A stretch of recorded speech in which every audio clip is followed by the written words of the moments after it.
حضرت صلی اللہ علیہ وآلہ وسلم پر وحی کا ابتدائی دور اچھے سچے پاکیزہ خوابوں سے شروع ہوا۔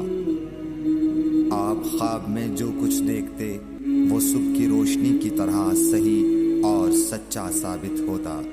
پھر من جانب قدرت آپ تنہائی پسند ہو گئے اور آپ نے غار حرا میں خلوت نشینی اختیار فرمائی اور کئی دن اور رات وہاں مسلسل عبادت اور یاد الہی و ذکر میں مشغول رہنے لگے۔ جب تک گھر آنے کو دل نہ چاہتا توشہ ہمراہ لیے ہوئے وہاں رہتے۔ توشہ ختم ہونے پر ہی اہلیہ محترمہ حضرت خدیجہ رضی اللہ تعالی عنہا کے پاس تشریف لاتے اور کچھ توشہ ہمراہ لے کر پھر وہاں جا کر خلوت گزین ہو جاتے۔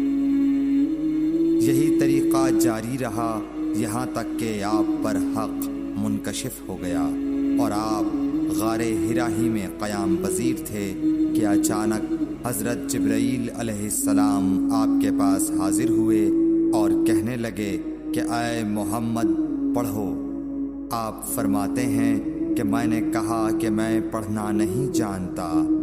آپ صلی اللہ علیہ وسلم فرماتے ہیں کہ فرشتے نے مجھے پکڑ کر اتنے زور سے بھینچا کہ میری طاقت جواب دے گئی۔ پھر مجھے چھوڑ کر کہا پڑھو۔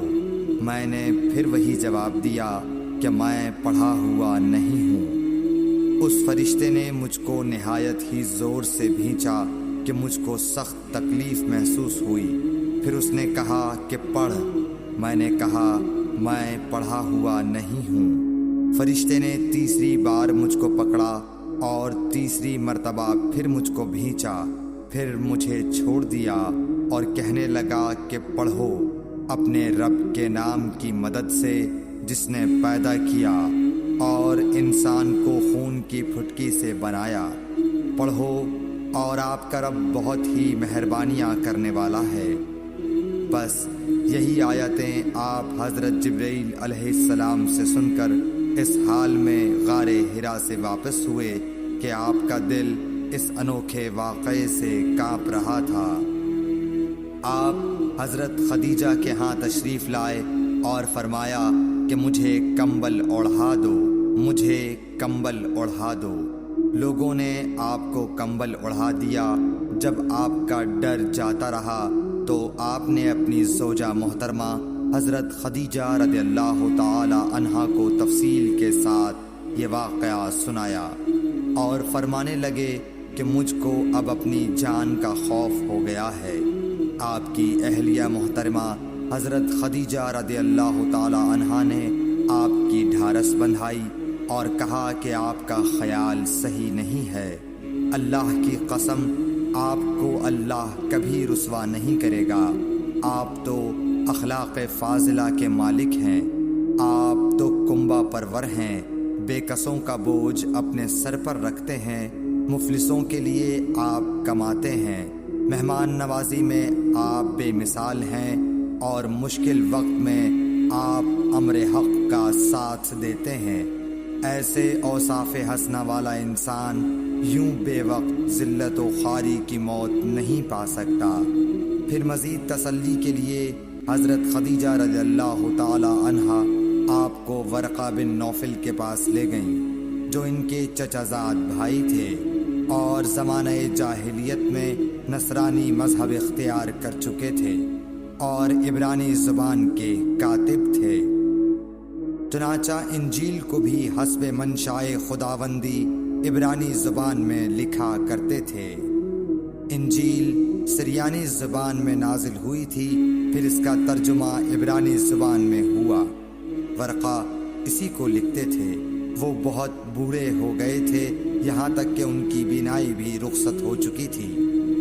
حضرت خدیجہ رضی اللہ تعالی عنہا نے ان کے سامنے آپ کے حالات بیان کیے اور کہا کہ اے چچا زاد بھائی، اپنے بھتیجے محمد صلی اللہ علیہ وسلم کی زبانی ذرا ان کی کیفیت سن لیجئے۔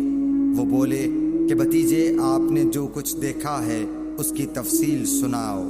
چنانچہ آپ صلی اللہ علیہ وآلہ وسلم نے از اول تا آخر پورا واقعہ سنایا، جسے سن کر ورقہ بے اختیار ہو کر بول اٹھے کہ یہ تو وہی ناموس معزز رازدان فرشتہ ہے جسے اللہ نے حضرت موسیٰ علیہ السلام پر وحی دے کر بھیجا تھا۔ کاش میں آپ کے اس عہد نبوت کے شروع ہونے پر جواں عمر ہوتا، کاش میں اس وقت تک زندہ رہتا جب کہ آپ کی قوم آپ کو اس شہر سے نکال دے گی۔ رسول کریم صلی اللہ علیہ وآلہ وسلم نے یہ سن کر تعجب سے پوچھا کہ کیا وہ لوگ مجھ کو نکال دیں گے، حالانکہ میں تو ان میں صادق و امین و مقبول ہوں۔ ورقہ بولا، ہاں یہ سب کچھ سچ ہے، مگر جو شخص بھی آپ کی طرح امر حق لے کر آیا لوگ اس کے دشمن ہی ہو گئے ہیں۔ اگر مجھے آپ کی نبوت کا وہ زمانہ مل جائے تو میں آپ کی پوری مدد کروں گا، مگر ورقہ کچھ دنوں کے بعد انتقال کر گئے، پھر کچھ عرصے تک وحی کی آمد موقوف رہی۔ صحیح بخاری حدیث نمبر 3۔